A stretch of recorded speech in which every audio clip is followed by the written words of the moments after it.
Have you ever felt trapped in a situation where you weren't being true to yourself? In 2011, I was at the lowest point of my life.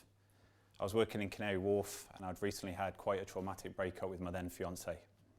I was lost, I was broken, and I hated the person I was becoming. Something had to change.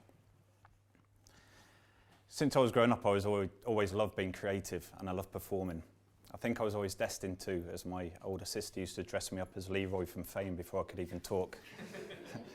I think she was disappointed to have a brother, not a sister, as she used to put dresses on me and call me Claire as well. I eventually learned how to stand up for myself though. See, when I was growing up, all my heroes were comedians, not football players like the rest of my friends. Instead of reading Shoot magazine, I'd be up in my bedroom reading Fry and Laurie and Monty Python scripts.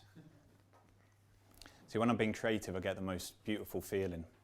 Imagine like a soft, gentle breeze just blowing across your brain. That's what it's like. It's like in that moment, anything's possible and I'm truly free. And there I was in London, doing a job I hated, doing too many hours, not being allowed to be creative, drinking too much, and getting myself into a deep depression. One cold, drizzly night on the way back from yet another trip to the pub, I bumped into a young homeless couple. Jack and Lucy were so friendly and I was especially taken aback by their positivity. I sat down and shared a cigarette with them as they cracked jokes and put a smile on my face. I went home that evening with a bounce in my step, something that I hadn't had for quite a long time. There I was in such a privileged position. I had a well-paid job, a lovely flat in Greenwich, a great circle of friends, but I was miserable. And Jack and Lucy, with their sunny dispositions and positive outlook, had left this massive mark on me, and they inspired me to make a change. I organised an internal transfer from work and I moved back up to Edinburgh again. And being around close friends and enjoying life more woke up the sort of dormant creative passion I had inside me. I started writing comedy again, even tried my hand at stand-up to various degrees of success. And I also realised that I wanted to start working with people who are less fortunate than I was. So I went about setting up my own charity, Raise Voices. I knew who I wanted to work with, the homeless and those living on the margins. The problem now is just working out exactly what I was going to do. See, creativity can take many different forms. Sometimes people are being creative without even realising it. From playing peekaboo with a little baby and creating a little giggle, to hiding and jumping out on your partner to scare them. That's my personal favourite. It's also massively powerful. We all know a song that just hits you, a film that makes you cry, a time a friend's made you laugh so much you thought you were going to be sick, or worse. So with that in mind, I decided that I was going to set up a weekly creative writing class. At the start, it was hard to get people to come along to the charity, as no one had heard of me, let alone the charity.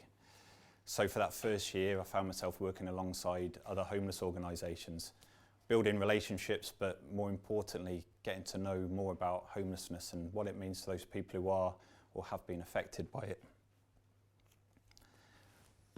It turned out that creative writing was quite well catered for, so I decided then to set up a drama group.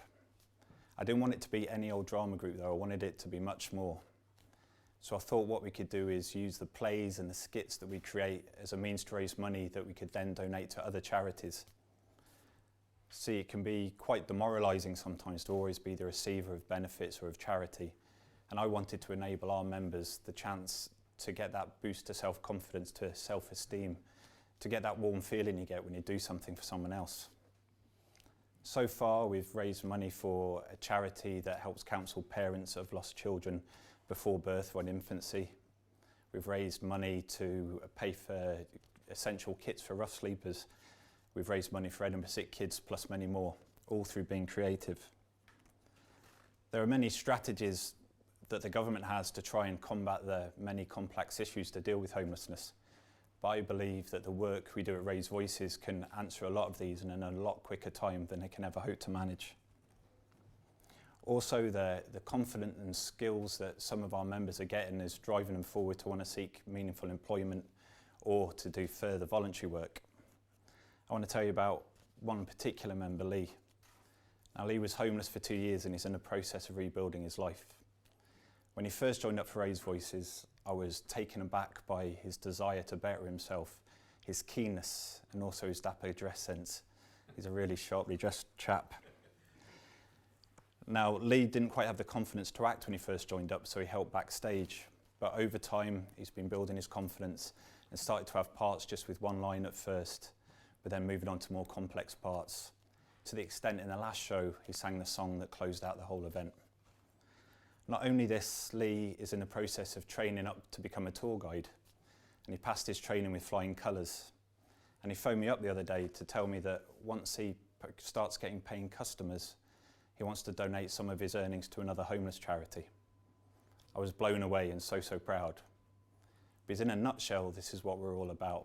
We're a very small group of incredibly passionate and creative people, all coming together to raise money for other people who may need it.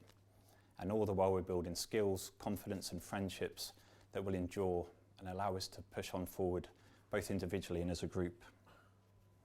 A lot of our shows touch on homelessness, but we don't dwell on it.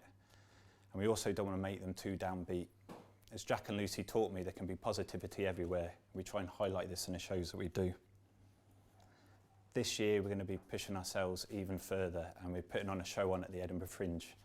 If you told us this a couple of years ago, we all would have been terrified, but not anymore. We can't wait. Now, starting Raise Voices went a long way to getting me restarted, but I was still working in finance. I wanted to be able to work with people all the time, and especially work creatively with people all the time. But luckily, with the support of my amazing family, especially my fiance, I was able to quit my job.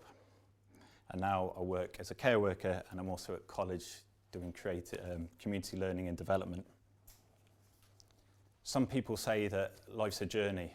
The late great Bill Hicks said life's just a ride. But I see life as being like a piece of music.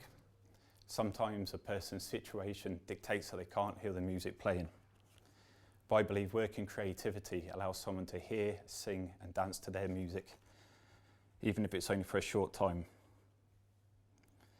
Now, being creativity is amazingly powerful, and we've all got the ability, so I encourage you all to harness the positive effects. So sing the song, write the book, crack the joke, because you don't know who it might help and where it may lead.